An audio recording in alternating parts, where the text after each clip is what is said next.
What's up, everyone, and welcome to another episode of DVNTv. This is a show all about humanizing the Black queer experience. My name is Micah Marquez, your host, and joining me today is the very handsome and just incredible Dustin Ross. Well, it takes one to know one. Okay, so aren't you kind? What's up, Micah? What's up, Dustin? How you feeling today? I'm happy to be here, man. I've been waiting a long time to get in this chair. You know what I'm Yes. saying? I let you do a couple other ones to keep the seat warm. I You know what I'm appreciate saying? it. I appreciate it. Papa's home now, so what's up? What you want to talk What up, about? though? So I guess we should start from Yeah. the beginning. You know you make me blush. You make me blush too. All right, bet. I just got a beard. My beard a little thicker, so you know what I'm saying. so we The can't color see- we just can't the see gradient. You know what I'm Bet. saying? Yeah. Bet. So Dustin, let's start at the top and just tell the people how we officially met. So what happened was, through my co-host and friend Asante, I was introduced to you, and I was under the understanding that y'all were in like a, big brother, little brother kind of, My gay daddy. yeah. But I didn't know, so I just, me, I'm a thorough, guy, so I just kind of. We was holding hands and Created a everything on that first night. But after, Oh, you know okay. what I'm saying? Like, yeah. So, I didn't know the nature of, for a long time, I thought that, I didn't know what y'all's history was. So I was trying to just be a good guy, and I played it safe. And then you said hello, like in all caps, you know what I'm saying? And so I was like, oh, hey, you know what I'm saying? And then we Yes. had a good time in New Orleans, great Do you memories. remember what year that was? 2018, 17? Okay. 2017. So take it back, 2017. What is this? Essence Festival in New Orleans. Yeah. I'm there just like. We met before that though, but that was where we connected. Oh, yes. But Because we met at DC Yeah. Black Pride. Yes. I remember that too. I didn't know, you know what I'm saying? So I was kind of like, Okay. yeah. But me being the bird that I am, seeing this hood nigga from Detroit that just had a hella swag, and I was like, yeah, so what's good with you? And I remember being like shy, and I think I told you like, I didn't know New Orleans, I didn't know like, we were safe to like be gay in public, and you was like took my hand, and was like, hold my hand, nigga, I got you. Well, you were tall, so I didn't feel like we had nothing to worry about. You know what I mean? I thought the two of us, No, but yeah, that was a really special time and a fond memory that I look back on with like, joy. I Yes. feel good about that. We got to know each other. I thought that you were a beautiful person inside and out, you know what I'm saying? And the more we spoke, the more I got just like a purview into your character, you know what I'm saying? And how you give it up. I was like, oh, he's special. Yeah. Okay, like he became like one of the good guys to me. I appreciate that. Yeah. And likewise. So like whatever happened, Dustin, why you ain't why we never sealed the deal? This is so crazy, right? Alignment is a motherfucker, you know what I'm saying? And sometimes, although you may have a great chemistry with a person and you may have a desire for, whatever the evolution of your chemistry looks like, you gotta be aligned on things sometimes. And I always knew you were serious. I knew you weren't playing. I knew you deserved somebody who was not gonna play with you. And I never was intimidated by that prospect, but I was just honest with myself. I'm very career focused, you know what I'm saying? My work is everything to me. It validates me in a way that is healthy, you know what I mean? Incredible But work. Yeah. thank you.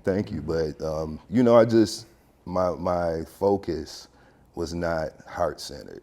Yeah. And you deserve a nigga whose focus is heart-centered, and that's why you ended up with that. Yeah. You know what Yeah, I'm I saying? appreciate Man, that, seeing you happy is one of the best feelings. I care about you. So seeing you be happy and be loved on right, that makes me feel good. So Thank yeah. you. Thank you. So talk to me. Just give me some greater perspective. What was it like to date Micah? It was fun because I like talking to you. You're smart and you're long-winded in a very positive way, right? Like I want to hear you talk more and more. So spending time when we would go out and go eat and, look at each other across the table and shit, all of that was good. Those were And great tell the times. people, just in case they're wondering, what's your sign, and so I can give them more context. So they can do the way I Their told own you people do. research. My sign, I'm in Aries. So my birthday is April 10th. And anytime I tell people that, they always do me like this. Like, oh, okay. They do that every time.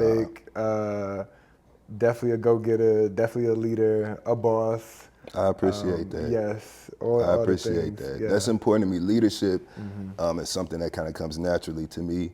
I like being a leader. I like doing the work that it takes to assume that position. You know what I'm saying? That's something that comes natural to me. So amongst my friendship circles, when I date people, I generally like end up in the driver's seat. You know what I'm saying? And I like it there. Yeah, yeah. Yeah. So, I mean, you kind of started answering this next question, but what is it like to date Dustin? Hopefully a really good time. I hope that people that I date feel protected. I hope they feel safe when they're with me, safe to be themselves in the fullest extent and capacity of whatever that looks like or means. I think it's sexy. You know what I'm saying? I think dating me is passionate. I think that it is something that you have to be very present for. It's very in the moment. You know what I'm saying? And it is fueled by real desire. I don't really fuck around with people that I don't want to be connected to. I'm not gonna just pass the time with somebody. Yeah. So it's intentional. And hopefully that's the way it feels. Now, I don't know if you ask people, I don't know if that's what they... No, I I don't know if that's can how they second gonna those answer things. that. In the Yelp review, all these things are very true. What I will say is you was definitely the one nigga I dated in New York that was so frustrating because I'm like, we would go on a date, it'd be the most amazing night. And then I wouldn't hear from your ass for another 2 weeks. And I knew it wasn't nothing like crazy or nothing had gone wrong, but I think that is the New York dating experience. It's like everybody's just so busy and focused on what they're doing that there's no time and space for this synocracy that it takes to be in a relationship. So I was just like, okay, let me let that nigga float and live and do his thing. And that's when I knew you was a real one because you gave me grace. Hell yeah. And you didn't have to. But you always understood my schedule. You always understood, even when you thought I was bullshitting, you just be like, well, whatever. I want to talk to you anyway. And I was like, God, like this guy is like a good one. Yeah. Not really the jealous type. But thank you for that, right? Because that was such a great experience for me. It was refreshing because a lot of niggas are crazy and they react totally different than you. You know what I mean? So let's go there for a second because you did end up dating someone. Yeah. Yeah. What made you choose that person? I didn't. Okay. I never chose them. We just fell in love. And I don't think I ever made a choice to enter into a relationship with them. Yeah. It just happened. We have been on and off, like spending time together for over 12 years. Okay. And so right before the pandemic happened, I was in a really good place and we were on a date and we was looking at each other, you know, across the table. And we just kind of like did it. Like we just was like, we should really like do this for real. And I woke up the next morning and we went together. Yeah. Okay. I was talking to this a mutual friend now who's a therapist, and they were letting me know that oftentimes, Love them, by the way. Yes, incredible. Yes, they were letting me know oftentimes the relationships we do choose to be in are part of a larger sort of cycle in life. Do you feel like that last relationship was any type of cycle in your life? Yeah, it was an awakening. That was a relationship that had some very real challenges, that had very real world impacts, you know what I'm saying, into my life, into my life and into my psyche. And so, yeah. Yeah. It's funny because as we talk about like when you and I used to date, we were just talking in the kitchen about this idea of crashing out. And baby, when I tell you I used to like watch the way, not in a negative way at all, but watch the way you move, and you have to move because you're fucking you, and the way you have to move in a public space. And I was like, damn, if I fall for this nigga for real, I will be crashing the fuck out everywhere I go. Think so? Oh yes, like that is this is me at my best self. Yeah. But me at my worst is, with Janae Aiko saying in the car about, in that song about keying cars and shit, and. Well, I can understand that perspective, and I can understand the optics that will kind of influence that, right? But the difference is, like, I've only been in 3 relationships in my whole life, so I'm very selective and choosy about who makes it to that point. You know what I mean? And I think that my partners have I've only had one partner at this stage of my life. And I think that he definitely felt prioritized in my life. Beautiful. It was very clear that he was important to me. Yeah. In spite of a lot of things, you know what I mean? And relationships are relationships. I've moved on, he's moved on, we good. Yeah. You know what I'm saying? Beautiful. But I don't think he felt, well, he might tell a different story, but I prioritized him. Beautiful. And so I don't think that would be so much of a concern. Okay. Yeah. Okay. So look, y'all, if you can handle dating a hot boy that has this much swag, and everybody in the club gonna want to hug this man and say hello to him, then are you single? Dating Yeah. still? Okay. Yep. Then this nigga's Single out as here. a dollar bill, a hit record. Look a at mother. Dustin on Single. Instagram. It's so silly. So fucking silly. So I am determined to let other people see the unique, different, and I think the most beautiful sides of you that Thank I've you. learned through just like sitting with you at tables and just having one-on-one dialogue. So if you're comfortable, share. If not, never feel, pressure or obligated to. I recall when Frank first passed and having the opportunity to check on you. I don't know if you remember. Of course I remember. We had that gathering that took place, and you told me to listen to the song "Take Me On." Take on Me. Take on Me. By Aha. Yep. What did that song mean to you? You really trying to fuck with me today. No, I just. That's one of my favorite. I hate to even say it like this, but that's one of my favorite white songs. You know what I'm saying? Yeah. I love that song, and in the video, that used to make me emotional when I was a kid, right? I've been so sensitive. This is another thing that is really fucking with me, right? Okay. I've been so sensitive since Frank and Neff died. And I've never been sensitive like that. I'm aware, I'm emotionally intelligent, and I won't, I feel like I handle people's feelings with care, you know? But I'm sensitive in a way now that I've never been in my life, and it be fucking with me up. I'll be sitting up like Beyonce. You remember when she won that Grammy and she was surprised? That's how the sensitivity be making me feel, you know what I'm saying? But that song and that video used to make me emotional when I was a little kid because the girl was in a relationship in like this cartoon world with this guy from the newspaper, and they would go in and out of real life, and he was slamming himself into the wall trying to turn into a real person so he could be with her. And I remember feeling like that emotion as a kid, like, damn, I really want him, I want them to make it, and that video came on right around that time when all that was going on, and it made me like the waterworks and shit. Why do you remember that? You supposed to have been forgot that shit. You told me to listen to it, and I listened to it on repeat and shed a couple tears myself. And you hear what they saying in the song, like it's, So where's my camera? Right here. Look up "Take on Me" by Aha, just like it sounds, A-H-A. It's the best 80s white people song you ever heard in your life. And it needs to be sampled. I don't know what these producers are doing, but somebody needs to do something with that. That's my Take on Me story. Beautiful, beautiful. And let me just tell you that witnessing you in this very fragile and vulnerable state is also beautiful. And the question I was going to ask you before is like, do you know that it's okay not to be okay? Yeah, I do. I just, you know what I'm saying?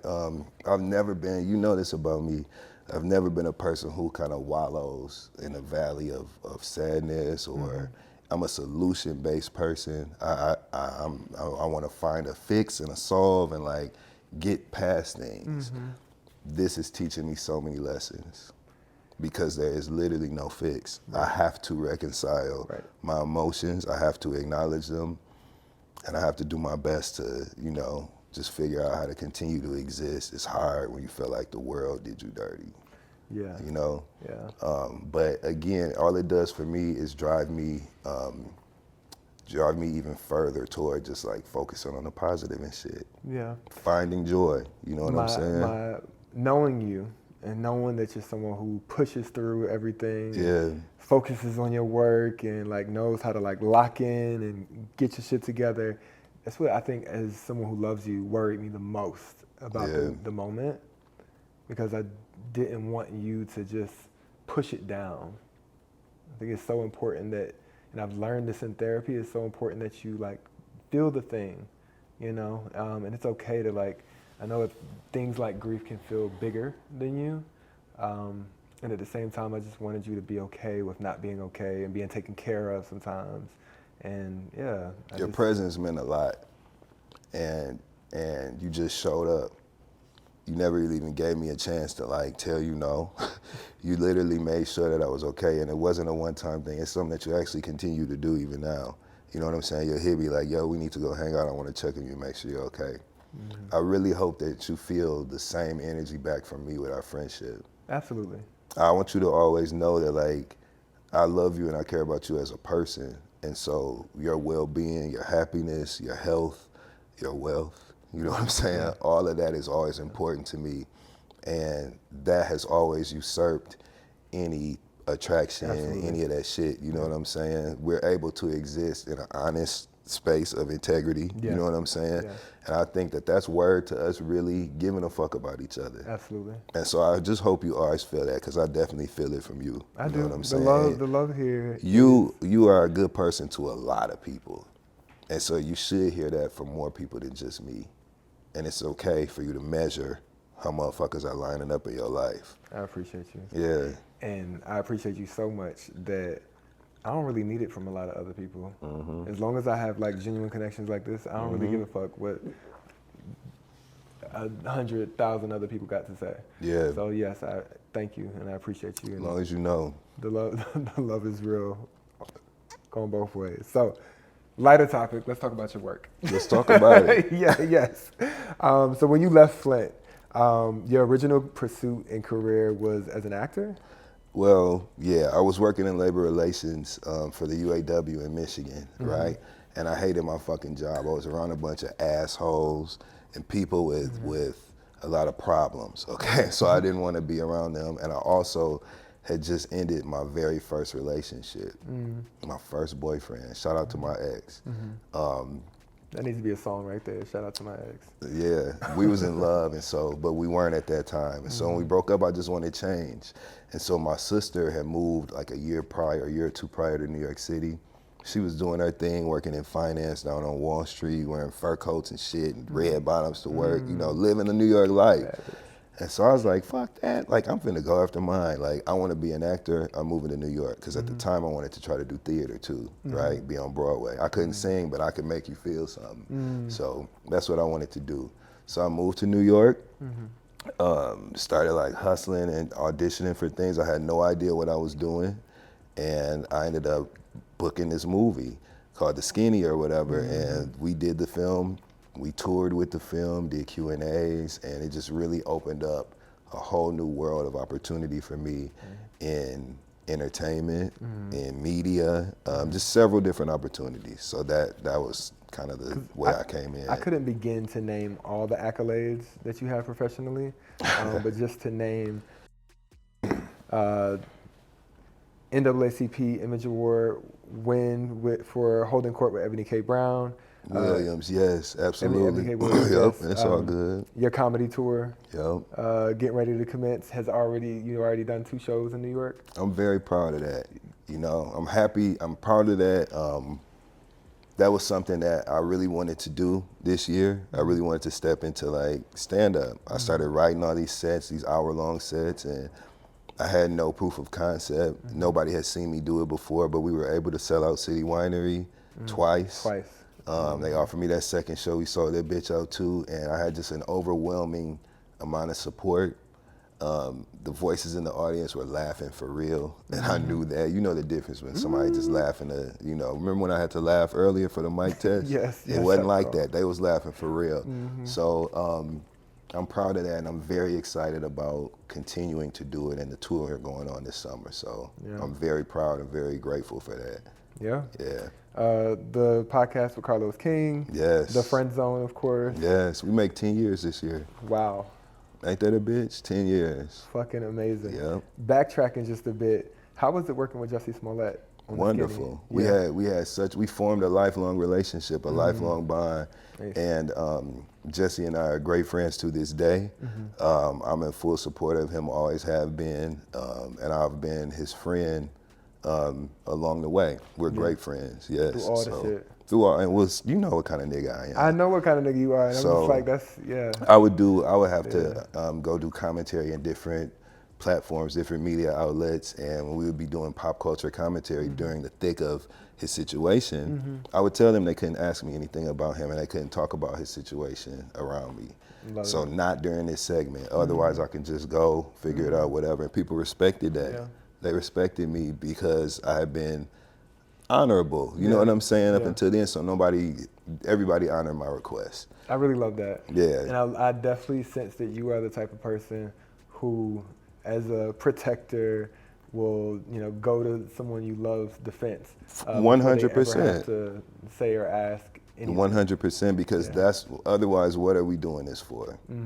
If I can't trust you to look out for my best interests in my absence, then we don't really have a reason to stay connected and have access to each other. So I kind of feel like that's that's just the code. Like, that's how you hold it down. How you keep your energy and yourself protected and make sure you're not just like hooking up with just anybody? Because I'm gonna say, I see some of the niggas who try to latch on to you in Harlem, and I be wanting to swat them off like flies. How do you guard your energy and guard yourself? Check the feed. Like, usually, you know what I'm saying? Reference? Yeah, you know what I'm saying? You gotta check the feed. Honestly, I've been gay for a long time. You know what I'm saying? I can basically, call the dice before they stop rolling. You know what I'm saying? I already know what all this shit is. You can tell a person's intention off rip. You already know the energy. I work with people. I speak for a living, so I exchange ideas for a living. I can tell immediately what type of time you're on. I can tell your energy. I can tell your intention, and then I can decide how I want to experience you. So if I want to take a risk and connect, if I decide I want to create distance, I have that opportunity. So wisdom, experience, foresight, those are the things that I kind of lean on to I ain't make got to worry about positive choices. No, you ain't got to swat. swat nobody, Mike. Okay, but I would, I would. So speaking of all these different projects, you know, some are on TV, some are podcasts, some are now on stage. I imagine they demand different sides of you. 100%. How do you manage like giving, between your mind and your image and how do you manage all that? Well, the great thing about my life is that I do shit that I love doing. So even being here today, you know what I mean? Having conversations with you about the shit we're talking about, this is a privilege, and I'm actually enjoying this. So the energy deposit for me is natural. It just comes because I enjoy where I'm at. And thankfully, I've done good work and created a value for myself.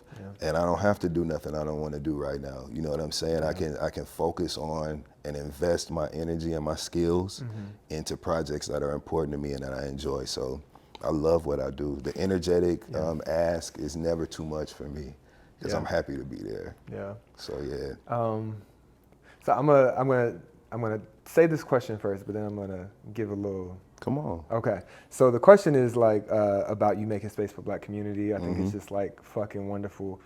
Even in your, like you said, you're being here today. Like you definitely like manage just a lot, and then continue to have capacity to give. I've seen you like do stuff with different community-based organizations and nonprofits, and I guess I'm gonna just say kudos to that. And I got to reference like dating this nigga. One of my favorite things about dating you and why I was like so intent on continuing to date you, I love that we will always argue about who's going to pay. Like I think that it's a way to express to people that you care about them and you value their time. That's it, and it's a very high compliment to pay someone by telling them, listen, I value this. I want to make your experience as easy as it can be. But I'm gonna tell you this though too. I do it as a power move sometimes. Okay. Just to see if a nigga gonna let me. Because if you let me pay on a first date, nigga, there won't be a second. And oftentimes, not all the time, but oftentimes. There's nothing wrong with you saying all the time if that's how you feel. No, but it's not how I feel all the time. But I just love that whenever I'm in your presence, it's such a genuine like care about one another. It's always like, nah, nigga, I got you. No, I got you. And just for sure. If y'all ever get the opportunity to date this nigga, you will just, We had some really good times, and I think we had great chemistry in that format, in that pairing. You know what I'm saying? In that iteration of our relationship. We had that configuration. We had good chemistry and good times, right? Yeah. No regrets Yeah. on my end. Like good times, Yeah, very good times, absolutely. very good memories, good laughs. Yeah. You know, we had a good time, and so I definitely enjoy spending time with you in that way. Definitely no disrespect to your husband and your situation. Like, Yeah. I'm very happy for you, honestly, genuinely happy for you. I think your husband is a great guy. I think he has a great husband himself. And it just feels good to see you, get the shit you desire. Appreciate You know what I'm saying? So, next question. Yeah. First off, thank you. Considering this complex story of love, loss, career, and family, do you believe there's a higher power still pulling the strings, or is it all up to us to sort of mold our own life outcomes? There's definitely something going on up there. You know what I'm saying? I don't know what that means. But there's something going on up there, because I think that us having an innate sense of like right and wrong, us knowing that like what's good and what's bad, to me that feeling that you feel, that's God. You know what I'm saying? When you know you're doing the right thing, Yeah. or when you know you shouldn't be doing something, that's God. Yeah. So I definitely believe something else is going on, but I don't know what, and I'm not going to church on Sunday. Okay, cool. You know what I'm saying? I love gospel music. Yeah. It's a great time, but I'm not getting up. Yeah. I feel like you're such a champion in the Black community. Thank you, man. Absolutely, in Black queer community as well. Does it ever get to feel or be burdensome?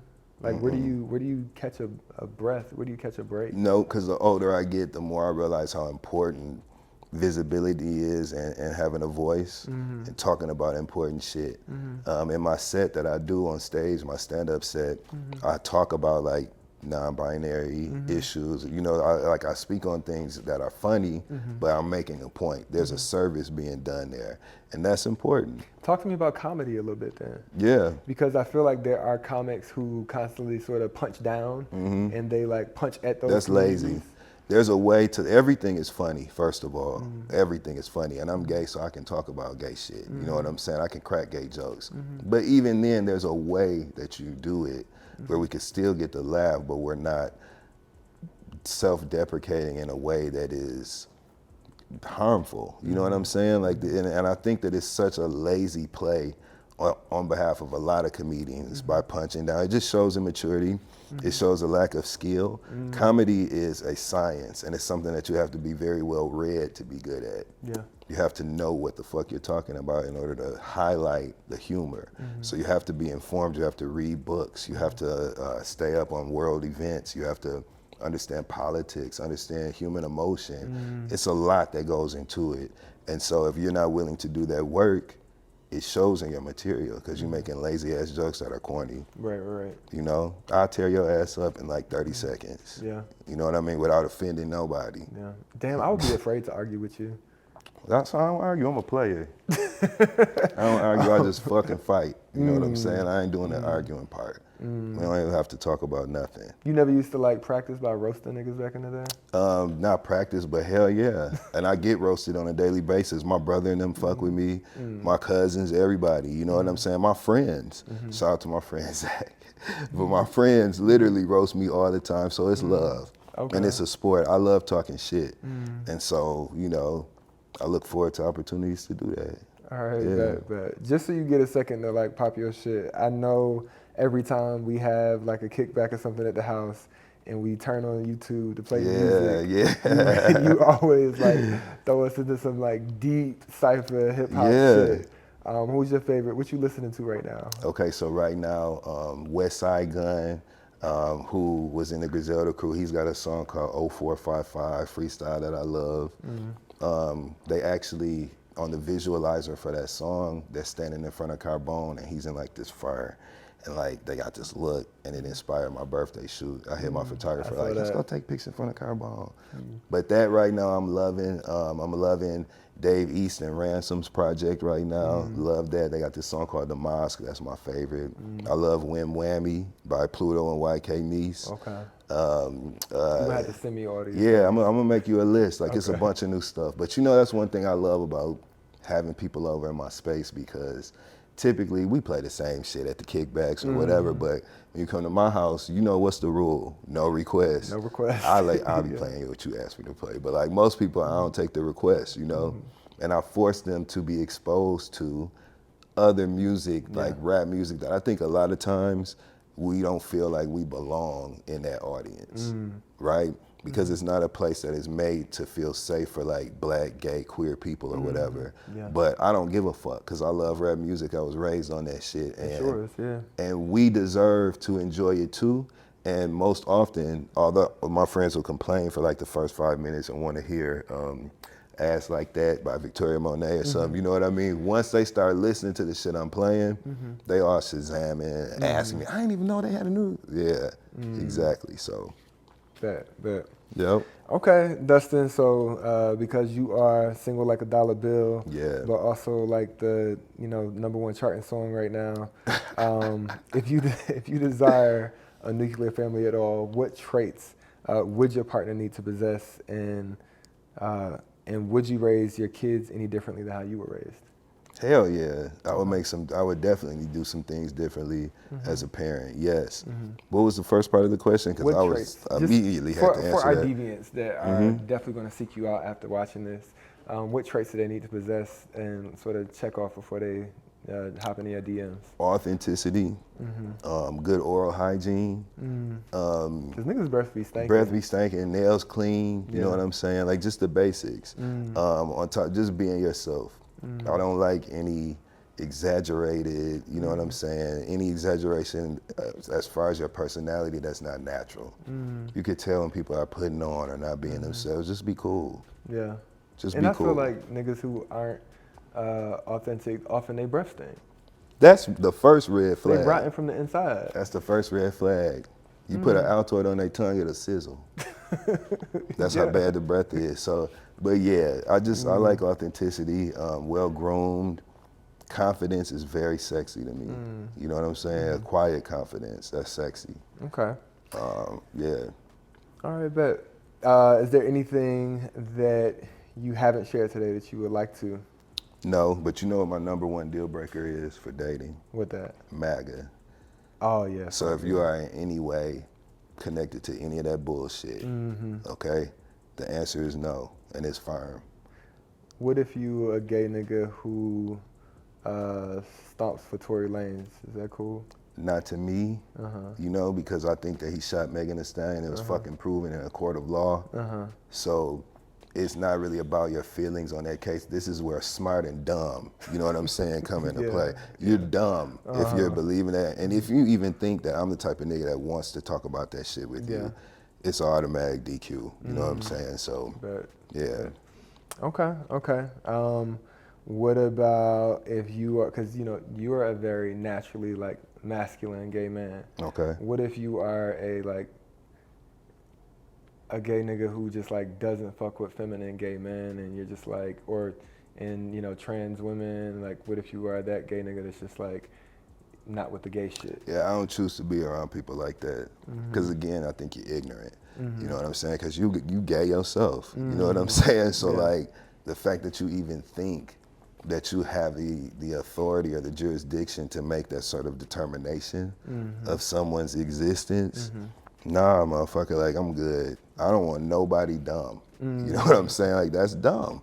And so I think that the beautiful thing about life is that we have choice. Yeah. And so I don't choose to like surround, not at this point in my life, I don't surround, even like again, my brother's not even like that. Yeah. My brother was at my show and he didn't do it. He spoke to all my friends, everybody that I introduced him to, and he wasn't being nice to prove a point. Like that's who he is. Right.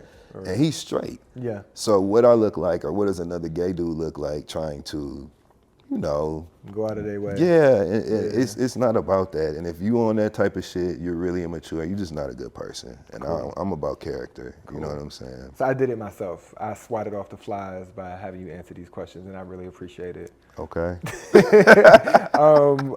Dustin, with all your work projects and advocacy, what legacy do you hope to leave behind? I want people that I want people to remember me as a person that made motherfuckers feel something.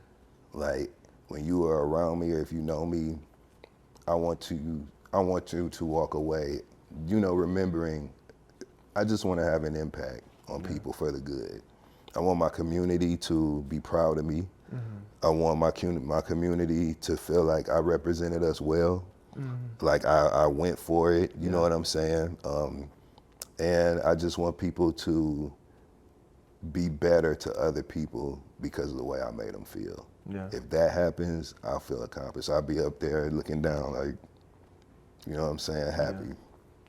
Well, Dustin, I'm so excited to see you grow old. Thank you. I'm so fucking incredibly proud of you.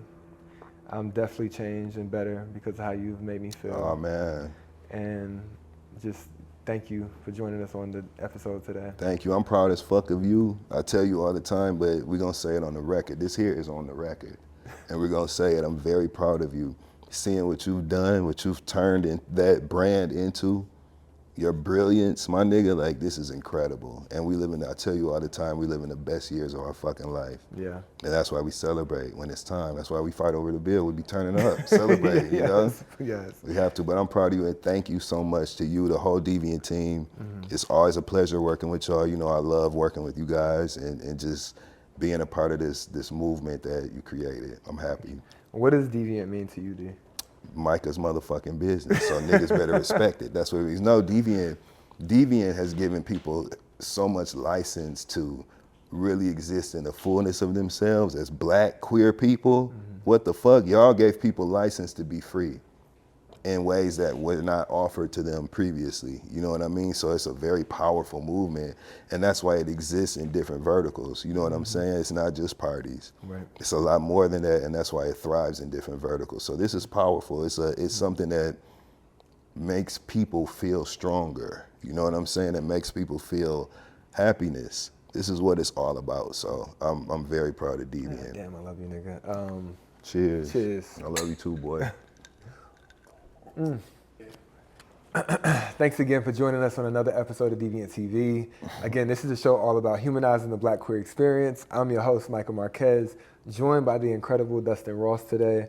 If you don't already, make certain that you follow Dustin on Instagram at @LookAtDustin. That's right. And join Dustin live during his comedy tour.